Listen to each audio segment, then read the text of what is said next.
Hello and welcome to Spectator TV. My name is Lisa Haseldine and I am the Spectator's assistant online editor. Last night, Germany's traffic light coalition collapsed in spectacular form after the Chancellor Olaf Scholz fired the FPD finance minister Christian Lindner from his coalition cabinet. Today, I am joined by the journalist Constantin Eckner to discuss the fallout of yesterday's cabinet collapse. Last night, Olaf Scholz's traffic light coalition collapsed in quite dramatic form, and this follows months and actually perhaps even years of infighting. I was just wondering, could you take us through what happened and what exactly it was that brought matters to a head yesterday? So the point of contention was that actually the governing parties weren't really aligned in regards to how moving forward and how bringing the economy up to speed again, because the German economy, as large as it is, but has suffered from shrinkage actually in recent years. And this year the expectations are that a zero growth year, next year small growth, but that's not what being needed right now. Also the automotive industry, which is of course very important to Germany, has been suffering quite significantly. Volkswagen and other major automotive companies have had troubles in recent months and even in the past 12 months or 18 months or even. So overall, there was no agreement to be found, because the Free Democrats, the Liberal Party, they wanted to cut public spending, they wanted to cut taxes, they want to go that direction. Meanwhile, Chancellor Olaf Scholz and also the Green Party, they wanted to increase spending, they wanted actually to suspend the spending limit, which is actually written in the Constitution, has been written in the Constitution for a couple of years now. And so to suspend that was too much for the Free Democrats under Christian Lindner, who then decided to essentially put a lot of pressure on Olaf Scholz, and he on the other hand decided to release Christian Lindner from his post as the finance minister, and subsequently then the other Free Democratic minister, other than apart from one actually, they also left the government, and it's basically the government is done at this point. And in his statement after this dramatic showdown went down, Olaf Scholz called Christian Lindner petty, and he actually also ended up apologising to the German public for the terrible timing of this government collapse in reference to the news of yesterday's American election and Trump's second term. I was just wondering, do you think that Lindner was looking for an excuse to leave the traffic light coalition, or were his concerns about Germany's sort of economic path and the demands he was making justified? So, I mean, there was a lead up to yesterday, basically, because Christian Lindner, in his position as the finance minister, so, I mean, that's sometimes a little bit difficult, right? He's the party leader, but also the finance minister, so a member of the government, but he put out a paper, a public paper describing his vision for the future in terms of economic policies and just how actually to conduct economic and trade policies in general. It was more about the general direction. So there was a lead up to it. That it happened basically hours after Donald Trump prevailed in his presidential bid and will become the US president again, of course, but I mean, winning the election.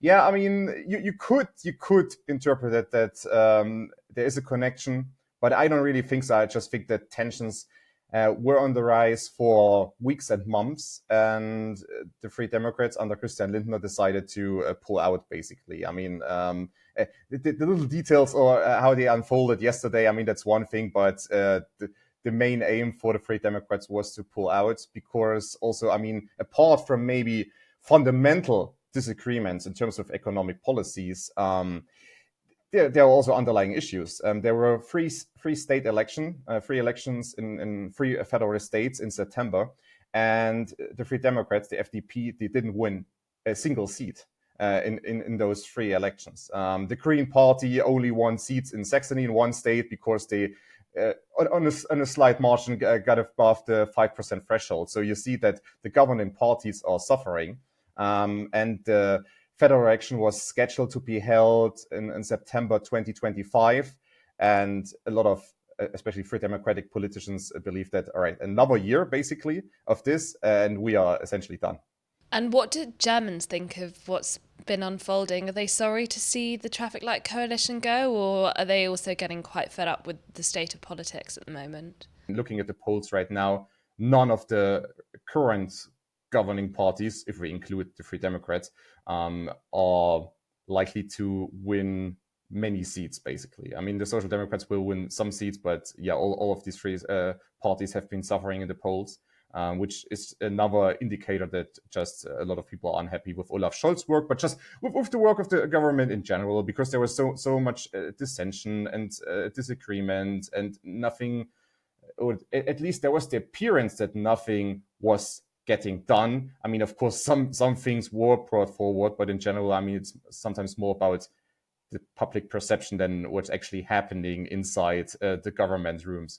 So yeah, as it stands, the Christian Democratic Union under Friedrich Merz will win the next election. And so just to take it back slightly to this vote of confidence on the 15th of January, it's happening. How likely is it then that Scholz could receive a vote of confidence, or do you think it's fairly set in stone now that Scholz will receive a vote of no confidence on that day? Sorry to interrupt the show, but if you enjoy what we do here at Spectator TV, then why not subscribe to the magazine as well?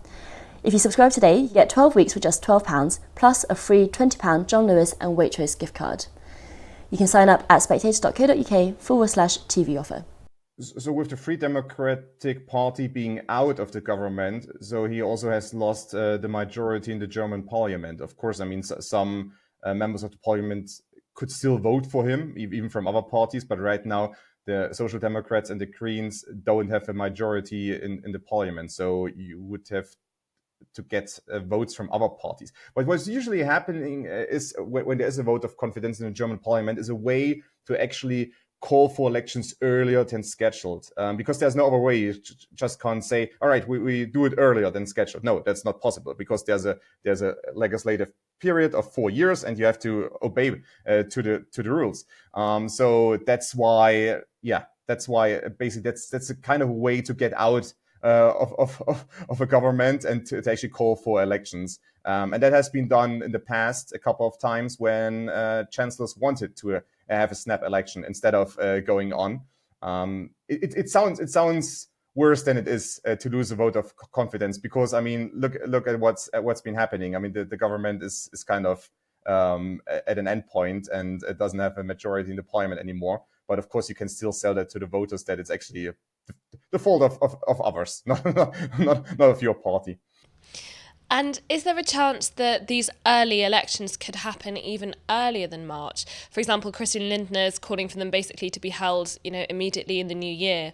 How likely is that to happen? Or is it very much the case that if Scholz receives a no confidence vote on the 15th of January, then the soonest that election could happen is in March?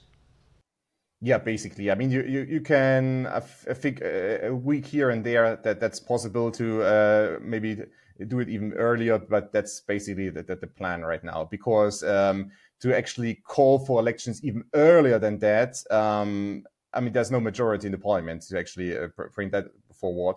And also there are, of course, some technical and logistical challenges in just staging a federal election. And also because all the parties have to nominate candidates, and that's sometimes a bit of a prolonged process, because I mean, Germany is a country of 16 federal states, so usually candidates are nominated on the state level, or even and then in the smaller districts, which are called Landkreise, in the counties, basically also there. Candidates have to be nominated, because that hasn't happened so far, because the initial date was in September. That's why, yeah, I mean, it's logistically almost impossible. We are already in November. And speaking of candidates, there has, over the past few months, been a little bit of sort of whisperings, some rumours around the fact that Scholz's unpopularity stretches to being within the SPD, his own party as well. So I was just wondering, do you think that there's a chance that Scholz won't be made the lead candidate as it is for the SPD, that he might be replaced, for example, with Boris Pistorius, the current defence minister? I mean, it's possible, yes, but leading SPD figures have already said that they support Olaf Scholz to be the candidate once again. Saskia Esken, for instance, did that, who's co-chairman or co-chairwoman of the Social Democratic Party. I mean, what also you have to keep in mind is that there is no real candidate in a German federal election, because the party gets a certain amount of seats, and then in the parliament, the chancellor is being voted on. So even if Olaf Scholz might be the face of the SPD campaign, after the election, maybe the SPD, if they actually have enough seats and can form a coalition, maybe someone else becomes actually chancellor. So it's a bit more of a PR strategy type of question.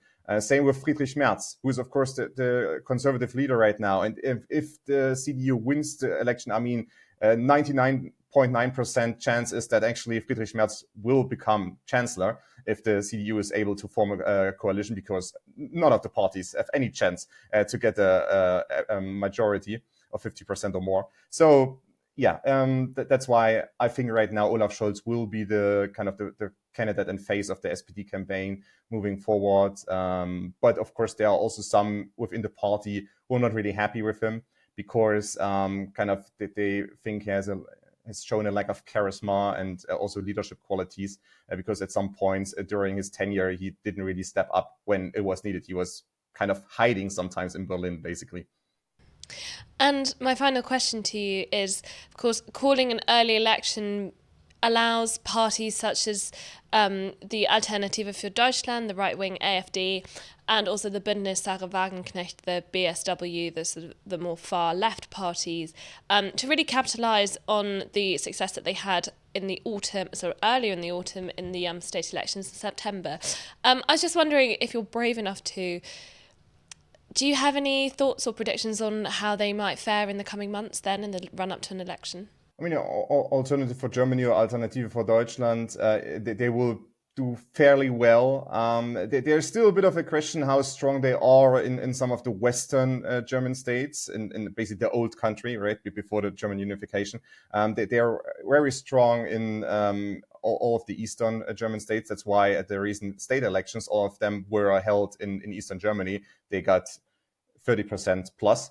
And I mean, that's an indication of how many votes they will probably get come the federal election. So, I mean, they could end up being maybe the second strongest party in Germany. It's not quite clear, because, I mean, the kind of the whole dynamic changes a little bit now. And I don't know how many people might actually give Olaf Scholz another chance because of his dismissal of Christian Lindner, because Christian Lindner is even more unpopular among a lot of Germans than Olaf Scholz. So sometimes, beating on someone might help you a bit in terms of your public perception. But there is a decent chance for the Alternative of Germany, or for Germany actually, to become the second strongest party at a federal election. There is no chance that they will be the strongest party, because the Christian Democratic Union has done a decent job at actually recovering from the loss at the federal elections 3 years ago. Constantin, thank you so much for joining me today. Thank you.